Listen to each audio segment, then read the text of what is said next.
இது வரைக்கும் நீங்க பாலக்கீரையில கூட்டு பொரியல் சாம்பார்னு சாப்பிட்டு போர் அடிக்குதுன்னா ஒரு வாட்டி இந்த பாலக்கீரை பச்சடியை ட்ரை பண்ணி பாருங்க. டேஸ்ட் வேற லெவல்ல இருக்கும். ஃபர்ஸ்ட் ஒரு மிக்சர் ஜார்ல 3 மீடியம் சைஸ் வெங்காயம், 2 மீடியம் சைஸ் தக்காளி, ஒரு சின்ன துண்டு புளி, 7 பல் பூண்டை சேர்த்து ஃபைன் பேஸ்டா அரைச்சி எடுத்துக்கோங்க.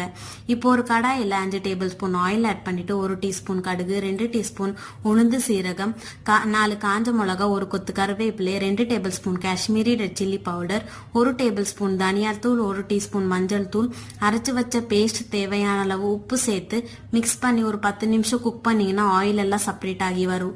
இந்த ஸ்டேஜ்ல ஒரு கட்டுக்கு பாலக்கீரையை பொடியா கட் பண்ணி சேர்த்து 10 to 15 நிமிஷம் லோ ஃப்ளேம்லயே குக் பண்ணீங்கன்னா ஆயில் எல்லாம் செப்பரேட் ஆகி இந்த மாதிரி பேன்ல ஒட்டாம வரும்.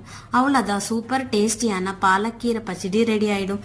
சுட சுட சோறுல போட்டு பிசைஞ்சு சாப்பிட்டா டேஸ்ட் அட்டகாசமா இருக்கும். நீங்களும் இந்த ரெசிபியை ட்ரை பண்ணி பாருங்க.